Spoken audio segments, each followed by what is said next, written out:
이렇게 팔 지방흡입 재수술을 받는 분들 중에서 가슴 옆쪽에 지방이 남아서 재수술을 받게 되는 경우가 흔하게 있습니다. 안녕하십니까. G7 클리닉의 조인배 원장입니다.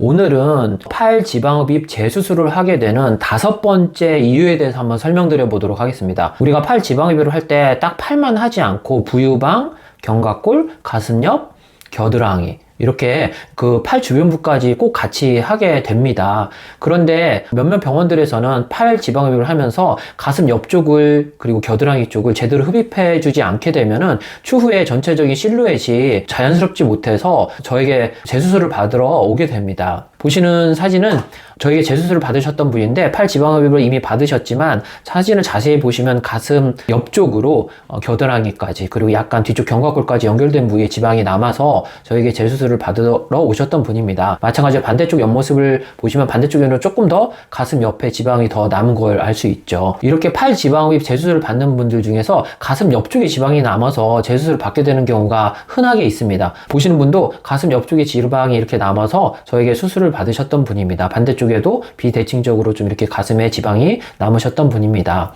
이렇게 팔 지방흡입을 하면서 가슴 옆을 남기게 되는 이유는 바로 디자인에서 알 수 있습니다. 인터넷에 있는 사진인데 팔 지방흡입의 팔도 뒷면만 이렇게 디자인이 되어 있는 것도 문제지만 오늘의 주제인 부유방 가슴 옆 쪽에 디자인이 너무 좁고 섬세하지 못한 이런 디자인에서 수술을 하게 되면 결국에 쪽 가슴 옆쪽과 겨드랑이 안쪽으로 지방이 남게 되어서 재수술을 받게 되는 것이지요. 이렇게 팔 지방흡입을 할 때 꼭 디자인을 확인하시면서 제 디자인처럼 가슴 옆까지 이렇게 디자인이 꼼꼼히 되어 있는지를 꼭 확인해야 될 필요성이 있습니다. 마찬가지로 이렇게 가슴 옆, 부유방, 겨드랑이 안 그리고 가슴 옆에 약간 아래쪽까지도 잘 디자인해서 자연스럽게 라인과 볼륨이 이어지도록 디자인해서 수술해 주는 게 중요합니다. 이것도 이제 저에게 수술을 받으셨던 분인데 옆뒤태 지방흡입을 하면서 가슴 옆까지 이렇게 지방이 많으셨던 분인데 가슴 옆까지 충분히 디자인을 해서 지방흡입을 해주겠다는 저의 디자인입니다. 마찬가지로 이분도 팔 지방흡입을 받으셨던 분인데 부유방과 가슴 옆쪽 그리고 약간 겨드랑이, 견갑골 쪽에 지방이 남은 것 같아서 스트레스여서 여기 이 부위만 저에게 따로 재수술을 받으셨던 분입니다. 반대쪽에는 유독 더 가슴 옆에 지방이 더 남아서 별표를 표시해서 이쪽을 좀 더 흡입을 했던